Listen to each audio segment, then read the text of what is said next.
My girlfriend cheated on me with her best friend at her bachelorette party. In the midst of a whirlwind of emotions, I found myself entangled in a complex web of trust, history, and heartache. It all began when my fiancée embarked on a journey to her best friend's bachelorette party, a voyage that would unwittingly lead us both down a path of uncertainty and insecurity. The unease had already settled in my mind like an unwelcome guest long before she boarded that plane.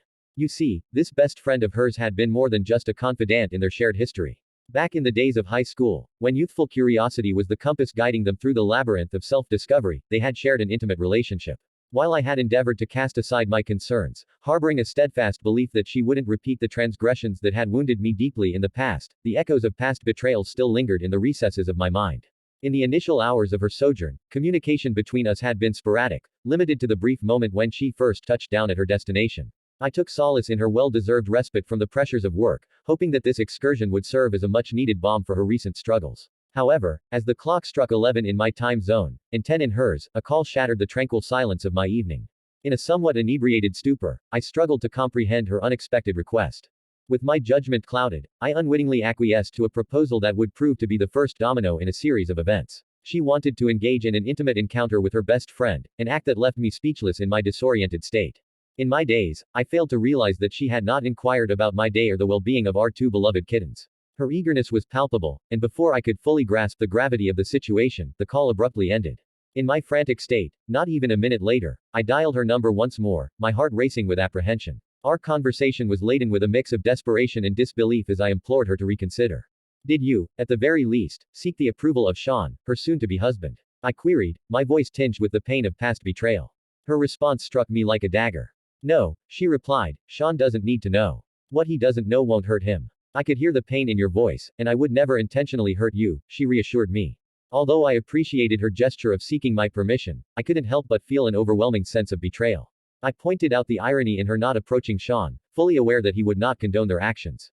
A somber, all right, marked the conclusion of our exchange, and I begrudgingly retired to bed, wrestling with a gnawing pit in my stomach. The following day dawned with an eerie silence.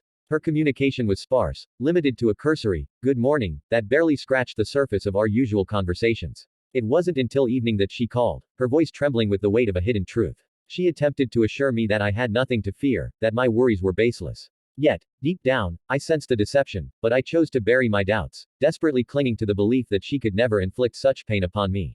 Throughout our conversation, her best friend, the very person with whom she had shared an intimate night just hours earlier, intermittently checked in, ensuring that our discussion would soon conclude. Their intentions were palpable, and the weight of their actions hung heavy in the air. 2 days passed in an unsettling silence, during which we exchanged mere logistics, like her return flight and plans to pick her up with her mother. Inwardly, I wrestled with my insecurities, convincing myself that my concerns were irrational and that I should allow her the space to relish in her friend's celebration. However, upon her return and after her settling in, the burning question I had dreaded could no longer be suppressed. Did anything happen between you two?